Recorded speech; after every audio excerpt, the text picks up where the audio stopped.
Okay, we're going to look at passing a knot on the lower.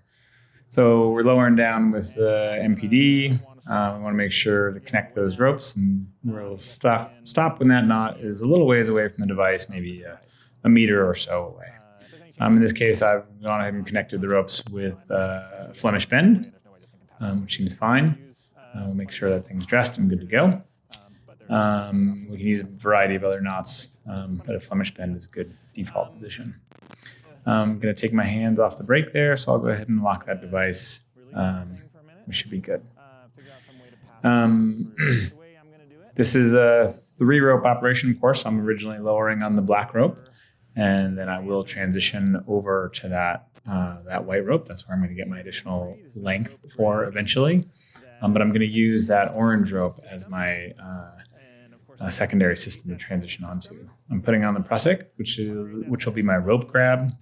I'll transition onto that as the intermediate so that I can pass the knot through the MPD. I don't want the ID sitting right next to my MPD, so I'll just go ahead and extend it a little bit out so that I don't have such a cluttered mess right at that focal point there. In this case, we have both MPDs and IDs in our kits, so we're going to go ahead and use both of those, and that allows us a lot of functionality. I could be using the MPD for my original system. I could be using the ID for the original system. It doesn't really matter. I could use 2 IDs or 2 MPDs. There's a variety of different ways I could do this. For our purposes, having both those devices allows us a bunch of flexibility, and we can use them either way. Taking a second there, I had my device rigged backwards for a second, no problem, found.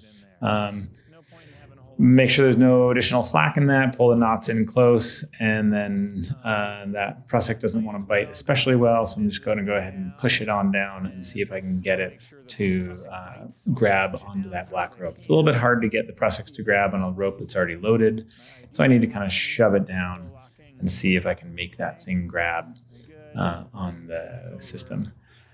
Go ahead and take the parking brake off, add some friction, pull the release lever, and as I start to lower down, I keep eyes back and see, is that prusik going to grab? And in this case, it looks like it's not going to grab right away, so I go ahead and shove that prusik down a little bit more. Is it going to grab?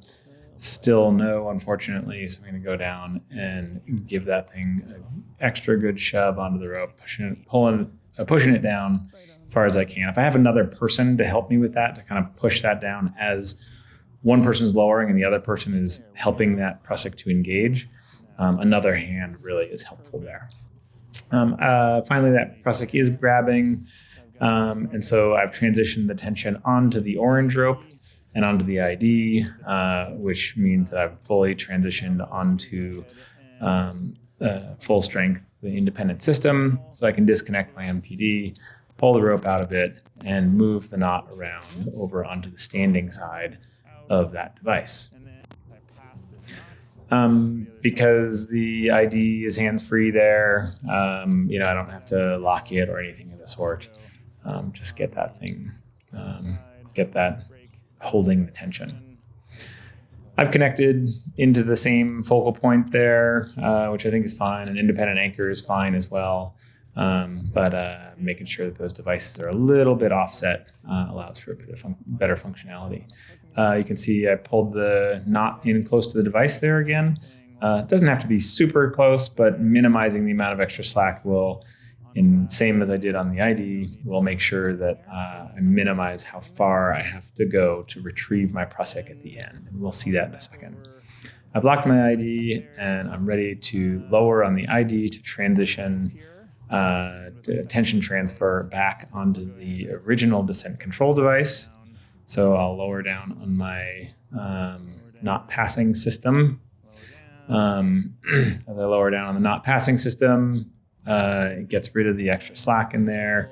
And you can see even with those without any additional slack in there and getting my knots up pretty close, it still does lower down a meter and a half or whatever. That's fine. In most of our rescue systems, that's no big deal. But we probably don't want to have it go a whole lot more than that. So just making sure we get rid of any additional extra slack there is useful. In the end, I take the transfer system off. I can take the ID off. I need to retrieve the prusik in that rope. And you can see that the knot is now on the standing end, passed through or around the MPD, and allowing me to transition back to lowering. So now I've got the additional length of the white rope to lower my load down. Taking the parking brake off and continue to lower. Not passed using an MPD and an ID.